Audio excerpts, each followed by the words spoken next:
Amor. Todos os anos, muitas canções de amor são gravadas e muitas poesias são declamadas. Há sempre pessoas trocando e-mails e cartas de amor, casais partilhando seus votos de amor, sermões enfatizando a necessidade de amarmos uns aos outros e livros sendo escritos na tentativa de definir o amor. A única definição completa de amor encontramos em Deus. Em Jesus temos a melhor personificação do amor. E na carta de Paulo aos Coríntios, lemos uma bela e profunda descrição do amor. O amor é paciente, o amor é bondoso, não inveja, não se vangloria, não se orgulha, não maltrata, não procura os seus interesses, não se ira facilmente, não guarda rancor. O amor não se alegra com a injustiça, mas se alegra com a verdade. Tudo sofre, tudo crê, tudo espera, tudo suporta. O amor nunca perece. 1 Coríntios 13, 14 e 8. Deus é amor. Ele é a fonte de todo amor. O seu amor, derramado sobre a humanidade, é que permite a nós, humanos, uma compreensão de um ser maior, afetuoso e poderoso para reger as nossas vidas. É a partir do amor que entramos em contato com Deus. Toda relação humana, onde há amor, contém uma revelação e manifestação do caráter de Deus.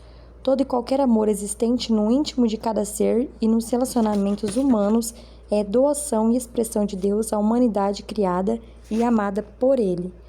O amor de Deus se expressa mesmo em relacionamentos entre pessoas que não são evangélicas. Um homem pode amar uma mulher, um pai ama seu filho, filhos devem amar seus genitores, amigos podem se amar e serem mais que irmãos. Sim, o amor que sentem vem de Deus. A fonte de amor, deste amor que nos humaniza, é a expressão de Deus a toda a humanidade. O caráter de Deus é imutável. Ele não se contradiz, não se suja, não se trai. Portanto, sendo Ele o amor, para vivenciar amor, é imprescindível que os relacionamentos sejam legítimos sob a ótica divina. Assim sendo, biblicamente falando, Deus não se expressa ou se manifesta numa situação de incesto, de homossexualismo ou de adultério, por exemplo. Por mais que duas pessoas vivendo em adultério possam dizer que se amam, não há como Deus estar em relacionamentos contrários ao que Ele estabelece como aceitáveis em Sua palavra, ou que considera abomináveis. Em relacionamentos ilegítimos aos olhos de Deus, pode haver paixão e desejo, porém jamais amor. O amor emana do próprio Deus e é derramado por Ele no mundo para ser vivenciado dentro de relacionamentos humanos aceitáveis por Deus. E o amor também está presente quando nos relacionamos com a natureza e com o próprio Criador. O amor é decisão. O amor nasce na alma humana e esse nascimento tem dois movimentos distintos, sendo um de fora para dentro e outro que acontece de dentro para fora. O primeiro, de fora para dentro, é fruto da capacidade humana de aprender a partir das vivências do meio. Aprendemos a amar quando somos amados, quando o amor do outro constrói em nós o embasamento para a construção do nosso amor. Quando nos envolvemos com os outros entes sociais que nos amam, vamos pouco a pouco nos apropriando desse sentimento, internalizando e tornando nosso. É por essa razão que a Bíblia nos diz que Deus nos amou primeiro. Ele sabia que precisaríamos primeiramente experimentar o amor divino para sermos capazes de amá-lo posteriormente. O mesmo acontece numa relação de afeto entre pais e filhos. No primeiro momento, há amor e cuidado dos pais para com os filhos, e depois esses filhos aprendem também a demonstrar amor pelos pais. Nos primeiros anos de nossa existência, precisamos ser amados para aprender a amar. A segunda forma de obter amor não tem início no outro, mas em nós mesmos, de dentro para fora, a partir da ação do fruto do Espírito. É resultado da nossa vontade, um ato de decisão, uma escolha racional e lógica.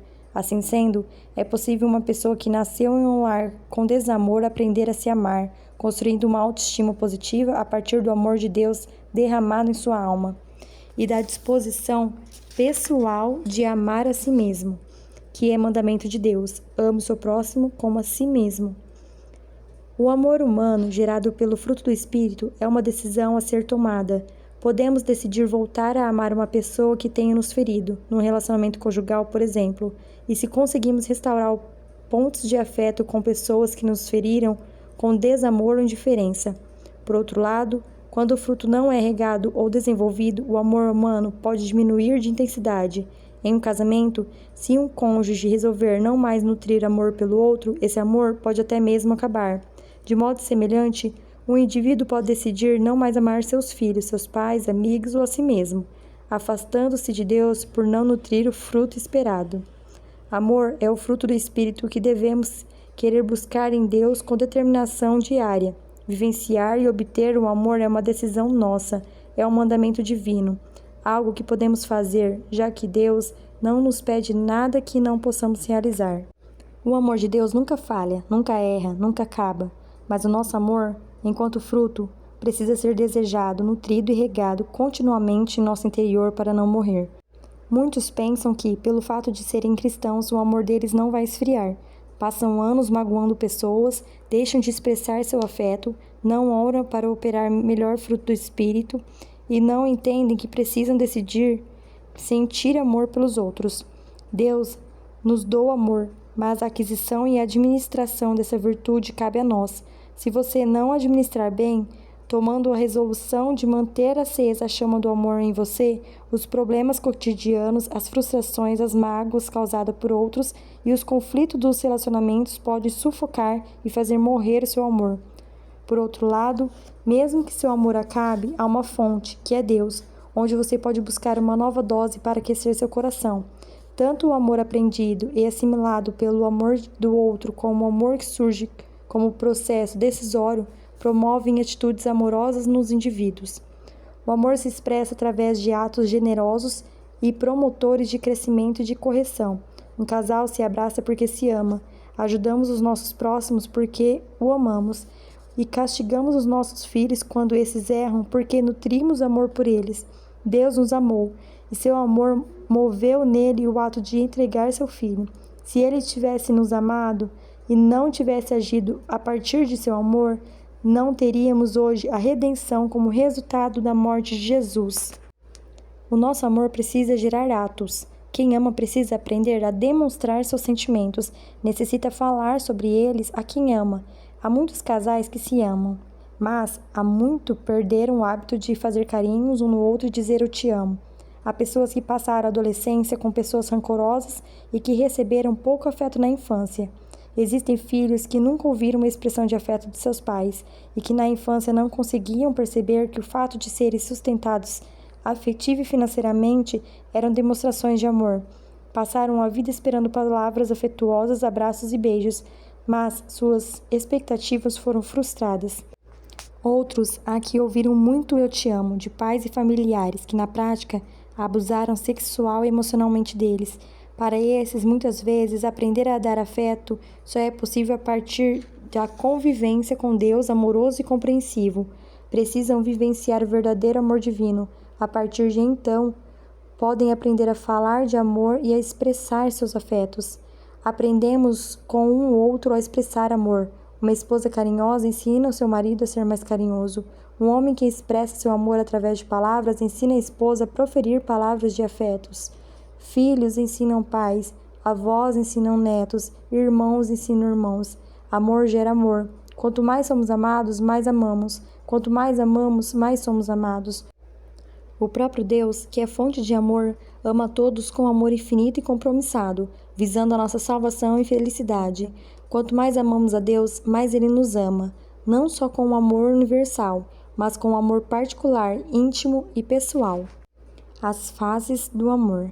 Na Bíblia encontramos a palavra amor sendo traduzida como afeto ou caridade, e também usamos em português a mesma palavra para traduzir diferentes variações da palavra amor, que no grego são distintas pelos termos ágape, filéu, eros e storge. O amor ágape. Nos textos bíblicos encontramos muitas vezes a palavra ágape para designar o amor divino, expresso na sua totalidade e complexidade por Jesus na cruz. Revela o amor de Deus para a salvação da humanidade, servindo como modelo para o amor humano. É esse amor que nos capacita a amar a obra missionária, os pecadores, a obra de Deus, as crianças de rua, os mendigos, os colegas de trabalho ou escola e a maioria das pessoas com quem convivemos. E é esse o amor que sentimos pelos membros da igreja e que podemos nutrir até mesmo pelos nossos inimigos. O amor filéu. A palavra filéu pode ser traduzida por irmandade ou filiação. O amor filéu é o amor formado a partir dos relacionamentos que temos com pessoas das quais gostamos. É um amor compromissado, amigo, doador. Nos pais, se retrata a partir da dedicação destes para com a sua prole, da doação do corpo que uma mãe faz ao filho, que gera do tempo que os pais gastam brincando e conversando com seus filhos. É um amor que gera vínculos e que muitas vezes é fomentado pelos laços consanguíneos. É um caso do amor entre pais e filhos. Um filho consegue amar, honrar e respeitar pais ausentes, abusadores, frios e infiéis. Muitas vezes são os filhos que erram, mas ainda assim os pais os amam com amor incondicional, como as mães que choram por seus filhos na porta de presídios. Assistimos, infelizmente, com uma frequência cada vez menor, esse amor entre irmãos. Esses podem brigar, se desentender, ocasionalmente até mesmo magoar uns aos outros, mas serão sempre irmãos e deveriam se amar ao longo de toda a vida. Muitas vezes, os irmãos que mais discutem são os que mais se amam. Isso porque, se houver dos pais uma atitude pacificadora, esses irmãos aprenderão a se expressar, a dividir e a competir de forma saudável. É no convívio com os irmãos, ainda pequenos no lar, que aprendemos a conviver com os nossos pares, a trocar e negociar afeto e objetos. Mais tarde, expressamos esse amor quando passamos a ter uma maior comunhão com outros pares e com alguns amigos mais próximos do trabalho ou da igreja. Amigos que se tornam muitas vezes mais chegados que irmãos. Entre casais, esse amor é responsável pelo companheirismo e amizade, que são fundamentais para a interação conjugal. É o amor que garante conjunção e parceria, que torna os cônjuges cúmplices, defensores um do outro e sócios a ponto de juntos conseguirem concretizar seus projetos de vida. Com o amor filéu, o casal adquire respeito e individualidade, à vida profissional e ao ministério um do outro. Com esse amor, os cônjuges não competem, mas somam competências e habilidades, desenvolvendo uma unidade que os ajuda a superar os obstáculos na vida conjugal, profissional e pessoal. O amor eros. O amor eros é formado a partir dos relacionamentos com pessoas de sexo oposto. Ele une um homem e uma mulher. Só é possível dentro de uma relação heterossexual sadia e só é pleno dentro do casamento, pois é nesse, a partir do ato sexual, que um casal pode expressar todo o afeto que nutre um pelo outro.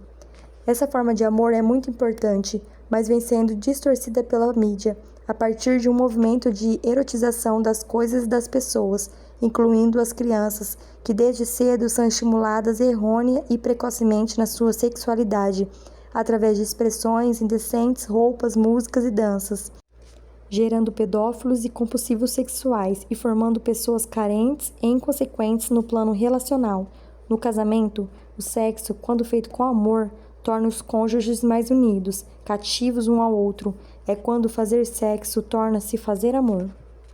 O homem não pensa em se casar para ter uma esposa. Ele, prioritariamente, se casa para ter uma mulher amorosa e feminina, uma amante que o trate com reciprocidade e que lhe faça carinhos e carícias.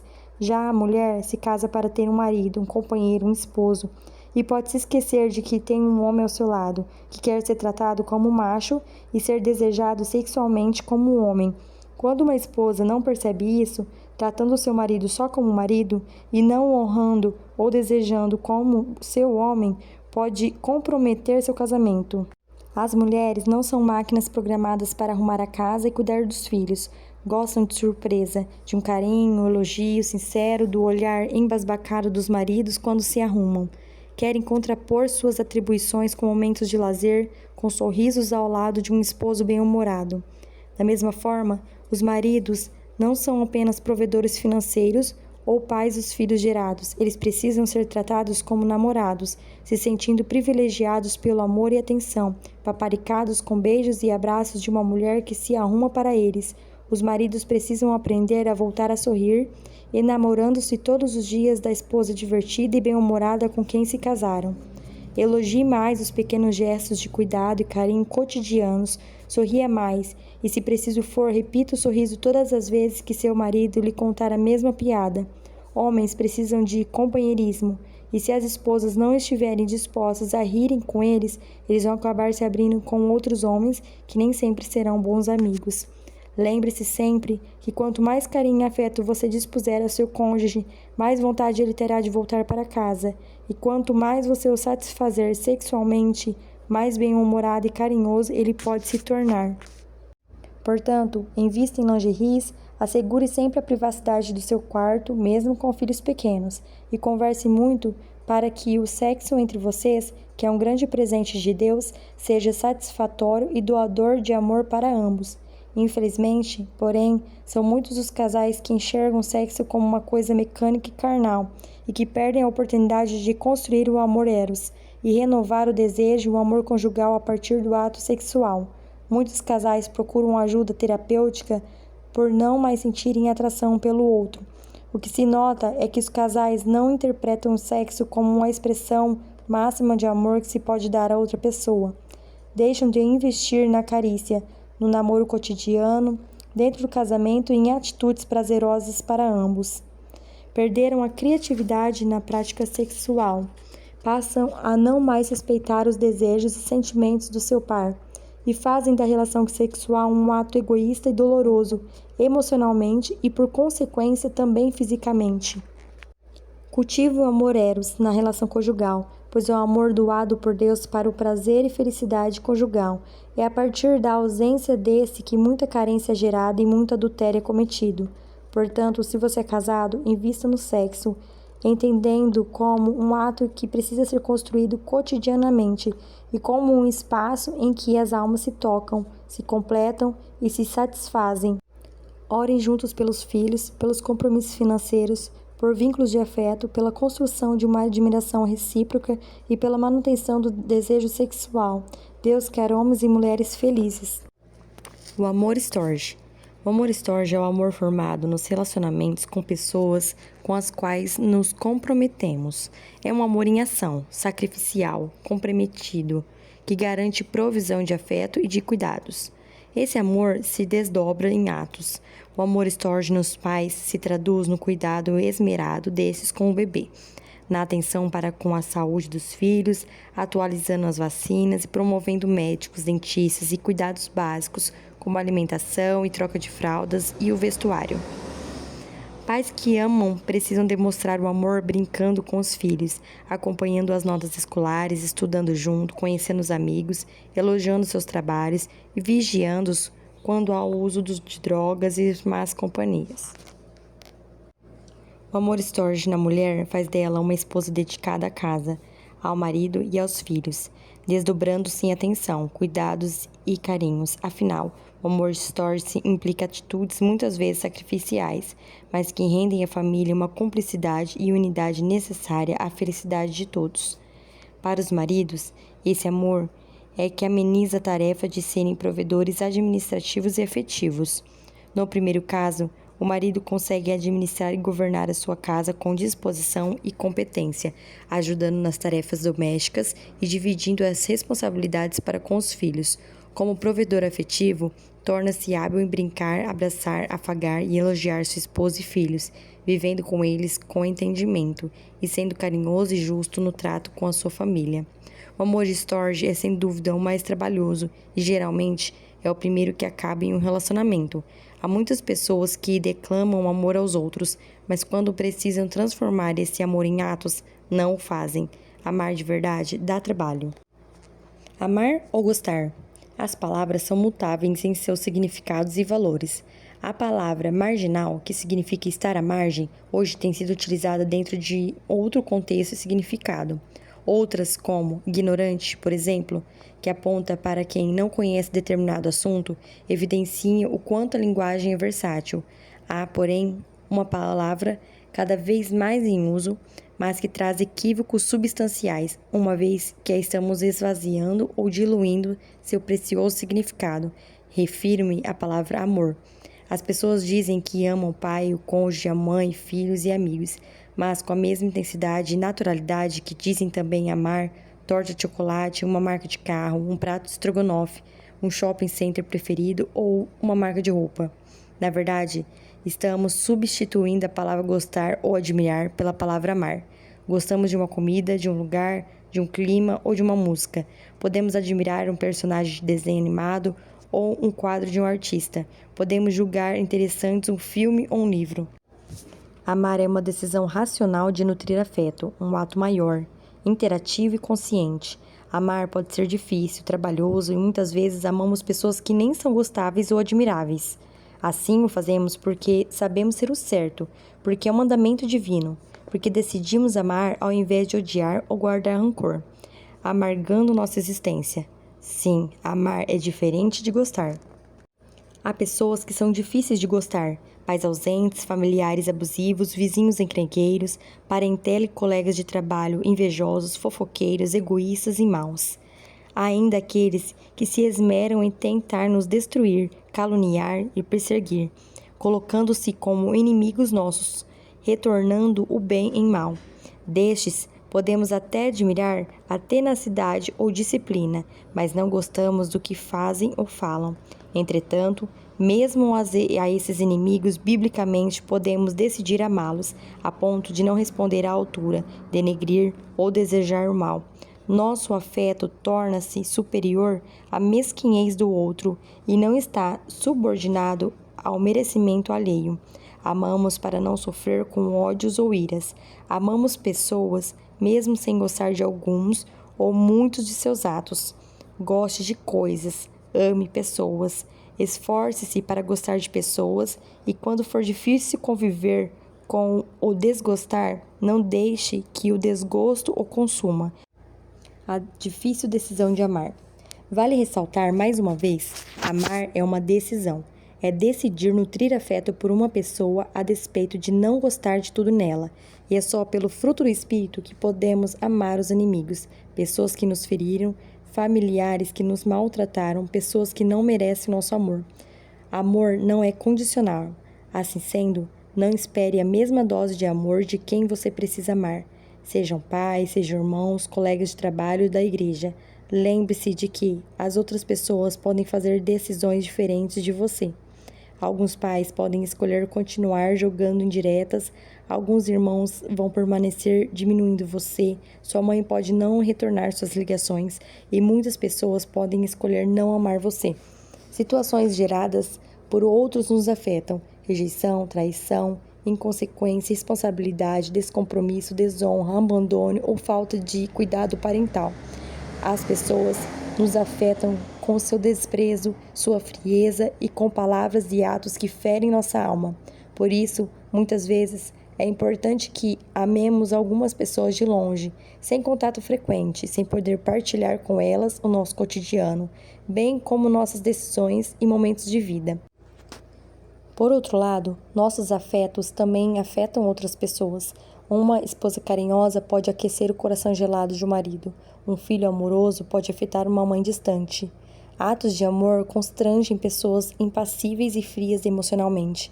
Nosso amor pode ensinar pessoas indiferentes a se tornarem mais afetuosas, demonstrando a veracidade e a espontaneidade de seus sentimentos.